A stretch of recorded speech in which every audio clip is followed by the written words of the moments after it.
Hi అండి, welcome back to Krishna's world. ఈరోజు మనం చికెన్ దమ్ బిర్యానీ ఎలా చేయాలో చూద్దామండి. చాలా సింపుల్గా ఈజీగా ఇంట్లోనే ఎలా చేసుకోవాలో చూద్దాం. ముందుగా చికెన్ అయితే బాగా నీట్గా కడిగేసి ఇలా ముక్కలు పెట్టుకోవాలండి. చికెన్ మరీ సన్నగా కాకుండా లావుగా కాకుండా మీడియం సైజులో కట్ చేయించుకోవాలి. 2 స్పూన్ల కారం, కొంచెం పసుపు, తగినంత ఉప్పు,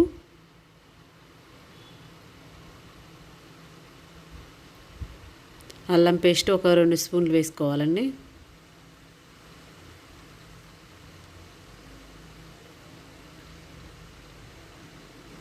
కొంచెం టేస్టింగ్ సాల్ట్, పచ్చిమిర్చి ఒక 4-5, టమోటాలు ఒక 2. ఇది చికెన్ బిర్యానీ మసాలా అండి. చికెన్ బిర్యానీ మసాలా ఒక 2-3 టేబుల్ స్పూన్స్. కొంచెం మనం ఇంట్లో తయారు చేసుకున్న గరం మసాలా కొంచెం అయితే సరిపోతుందండి. పుదీనా కొంచెం, కొత్తిమీర కొంచెం, 2 నిమ్మకాయలు అయితే సరిపోతాయండి కిలో చికెన్కి.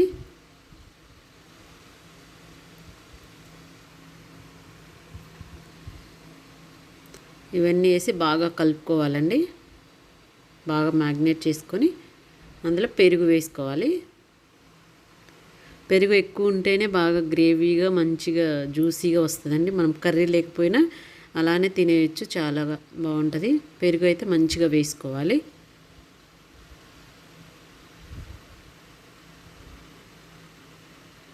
కొంచెం ఆయిల్ వేసుకోవాలి.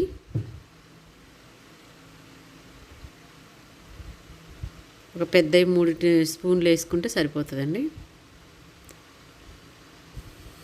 ఇదైతే నేనైతే కిలో అండి, కిలోకి కొంచెం తక్కువ ఉంటుందేమో అది. అవి అదంతా మ్యాగ్నేట్ చేసి పెట్టుకొని మనం పక్కన రైస్ అయితే కడిగి పెట్టుకోవాలి. ఆ మ్యాగ్నేట్ ఒక 1 అవర్ నానితే చాలా బాగుంటుందండి. ఇంకా ఎక్కువ నానినా పర్వాలేదు. రైస్ కూడా ఒక గంట నానబెట్టుకోవాలి. ఇక నానబెట్టుకున్న దాంట్లో పైన ఒక ఉల్లిపాయ అయితే కట్ చేసి వేసుకున్నా.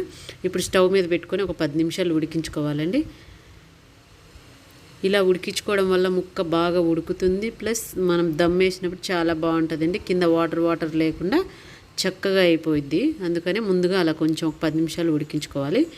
మళ్ళీ ఒక పక్కన ఒక గిన్నె పెట్టుకొని అందులో కొంచెం ఒక స్పూన్ ఆయిల్ వేసుకొని మసాలా దినుసులన్నీ వేసుకోవాలి. బిర్యానీకి కావాల్సినవన్నీ వేసుకోవాలి.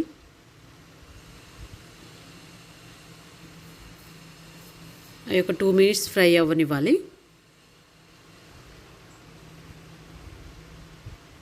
చాలా సింపుల్గా అండి, హోటల్లో వచ్చిన టేస్ట్ అయితే వస్తుందండి. చాలా బాగుంటుంది. 4-5 బిర్యానీ ఆకులు,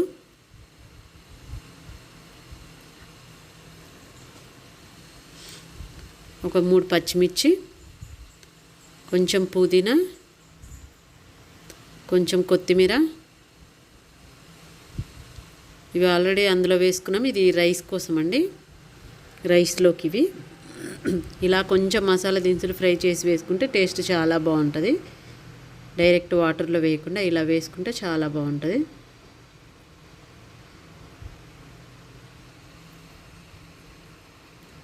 ఒక 2 మినిట్స్ ఫ్రై చేసుకోవాలి.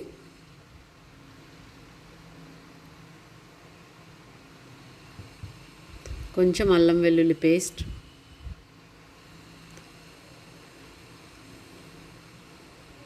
ఇప్పుడు అందులో వాటర్ వేసేసుకోవాలి.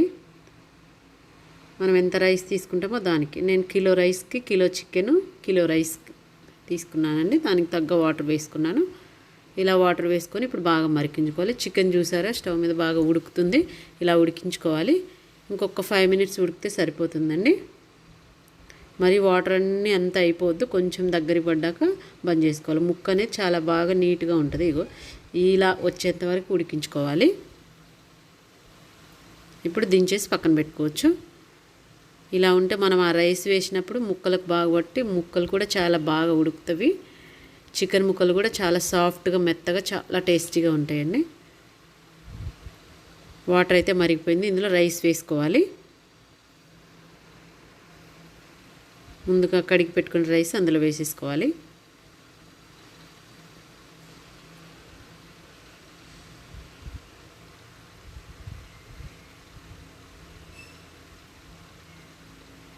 సాల్ట్, మనం చికెన్ అందులో ఎంత సాల్ట్ వేసుకున్నామో రైస్లో కూడా సేమ్ అంతే ఉండాలండి. అప్పుడే ఈక్వల్గా ఉంటుంది.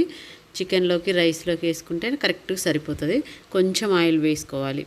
ఆయిల్ వేసుకోవడం వల్ల అన్నం ముద్దగా అవ్వకుండా పొడి పొడిగా వస్తుంది. ఒక స్పూన్ ఆయిల్ వేసుకోవాలి. ఇవి బాగా ఉడికించుకోవాలి. ఒక 80% ఉడకాలండి. మనం మామూలు రైస్ ఎలా అయితే ఉడికించుకొని ఉంచుకుంటామో అలా వచ్చేంత వరకు ఉడికించుకోవాలి.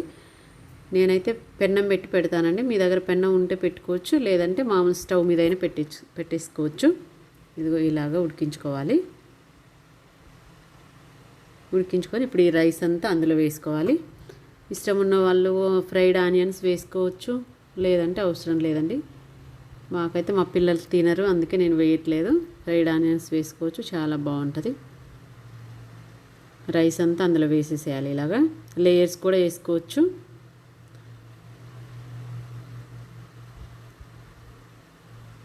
కొంచెం ధనియా పౌడర్ వేసుకోవాలి, గరం మసాలా,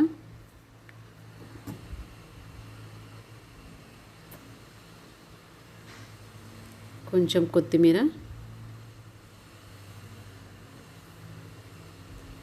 కొంచెం చుట్టుపక్కల ఆయిల్ వేసుకోవాలి. ఆయిల్ వద్దు అనుకున్న వాళ్ళు నెయ్యి తినేవాళ్ళు నెయ్యి కూడా వేసుకోవచ్చండి, చాలా బాగుంటుంది. పైన ఒక 2-3 టేబుల్ స్పూన్స్ వేసుకుంటే సరిపోయిద్దండి. ఆల్రెడీ మనం అందులో వేస్తాం కాబట్టి పైన రైస్ వరకు వేసుకుంటే సరిపోయింది. కొంచెం కలర్ అండి, నచ్చిన వాళ్ళు వేసుకోవచ్చు, లేదంటే అలాగే ఉంచుకోవచ్చు. పిల్లలకైతే కొంచెం కలర్ఫుల్గా ఉంటే బయట తిన్న బిర్యానీలా ఫీలింగ్ ఉంటుందని కలర్ వేసుకోవాలి. దీన్ని ఒక 40 మినిట్స్ స్లో ఫ్లేమ్లో పెట్టుకోవాలండి. చిన్న మంట మీద ఒక 40 నిమిషాలు పెట్టుకోవాలి. ఇలా మూత పెట్టేసి దాని మీద కొంచెం బరువు అయితే పెట్టుకోవాలి. వాటర్ పోసి ఒక గిన్నెలో ఆ గిన్నె దాని మీద పెట్టేసుకోవాలి. అయిపోయిందండి.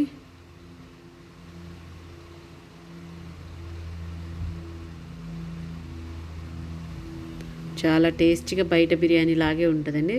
సూపర్ టేస్ట్గా ఉంటుంది. ఒకసారి ట్రై చేయండి. ఈ వీడియో నచ్చినట్టయితే లైక్ చేయండి, షేర్ చేయండి, కామెంట్ చేయండి. చూసారా, ఇలా చక్కగా బయట వచ్చినట్టే వస్తుందండి, చాలా బాగుంటుంది. చూడండి, అలా ఉడికించడం వల్ల ముక్కలు ఇలా చక్కగా మంచిగా ఎర్రగా అయ్యి టేస్ట్ బాగుంటాయి. ముక్కలు మెత్తగా ఉండవు, సాఫ్ట్గా ఉడుకుతాయండి. చాలా టేస్టీగా ఉంటుంది. మీరు ఒకసారి ట్రై చేయండి.